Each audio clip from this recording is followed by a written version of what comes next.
Easter blessings of peace and joy and love and life to you and yours. I hope you had a joyful and peace-filled and blessed time with family and friends over this very special season. Today, I'm very conscious of having gone through Jesus' passion and death and resurrection with him over the last week. Very conscious of the question, how did he do it? It might sound a little simple, but I think it's pretty real. Because Jesus was a human being as well as God. But he was a human being. And as a human being, he suffered. He suffered intensely. And he was killed. And then was raised to life, new life for us. And I stay with the question, how did he do it? Because as a human being, he must have had faith. Profound faith that God was with him, God would strengthen him, God would help him do what was God's will. And I was wondering what would be some of the sources that Jesus would have. And one that came to mind, because I've been very conscious of it too in times of difficulty on mission, when you're dealing with a new culture, a new language, new rules, new food, etc. And when you know you've put your foot in it here and there, 4 songs of the suffering servant of Yahweh that are in the 2nd book of the prophet Isaiah in the Old Testament. And this book begins with the beautiful phrase, "Console, console my people." And Isaiah was sent to do just that, to the Jews who were in exile in Babylon. And they were more than just in exile. And here they were in a foreign land as slaves, without identity, without dignity.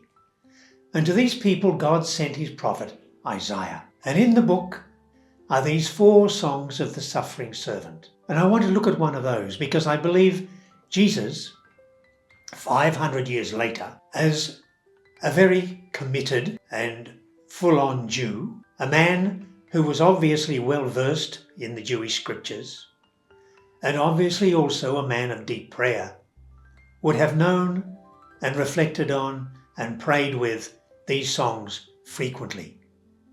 Because his life was so much and so frequently a life of suffering.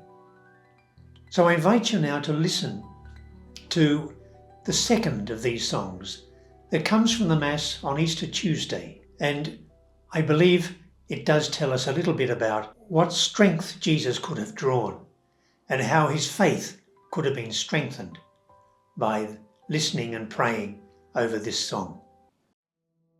Listen to me, O coastlands. Pay attention, you peoples from far away. The Lord called me before I was born. While I was in my mother's womb, he named me. He made my mouth like a sharp sword. In the shadow of his hand, he hid me. He made me a polished arrow. In his quiver, he hid me away. And he said to me, "You are my servant, Israel, in whom I will be glorified." But I said, "I have labored in vain. I have spent my strength for nothing and vanity. Yet surely my cause is with the Lord, and my reward with my God."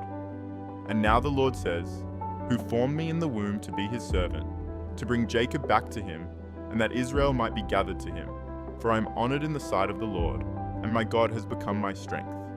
He says, "It is too light a thing that you should be my servant to raise up the tribes of Jacob and to restore the survivors of Israel. I will give you as a light to the nations, that my salvation may reach to the end of the earth." And so as you can see, it is a message of hope that Isaiah first gave to the Jewish people in exile and slavery, but then also gave to Jesus in his time of trial. Because in his life, Jesus had been opposed, rejected. In fact, the leaders of his people, the Jewish authorities, wanted to kill him. but also the disciples. Mark is very hard on them. He says they just don't get it. They are thick. And Jesus has to try and live with that. And the number of times he goes back and, for example, mentions or prophesies about his passion. And they don't get it. And then also the common people, the normal people, the Jewish people of Israel at that time. They saw him as a curiosity. It was great he did some healings. It was great he forgave some sins. But did they really follow him? And then, of course, it came to the passion itself. And as Jesus moved into that, he had to put total trust in his Father. The example I want to share, just to finish up with, is when Jesus, after the Last Supper, went to the Garden of Gethsemane with his disciples. And when they got there, Jesus was a mess. Jesus was trembling. Jesus was troubled. Jesus began to sweat blood. And he begged his disciples to pray with him and for him. And when he went off, for 3 hours, he prayed to the Father.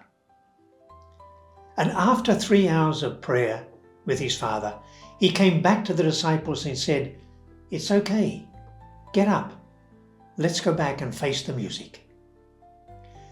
He was transformed from a trembling man, from a terrified man, to a man in full control again.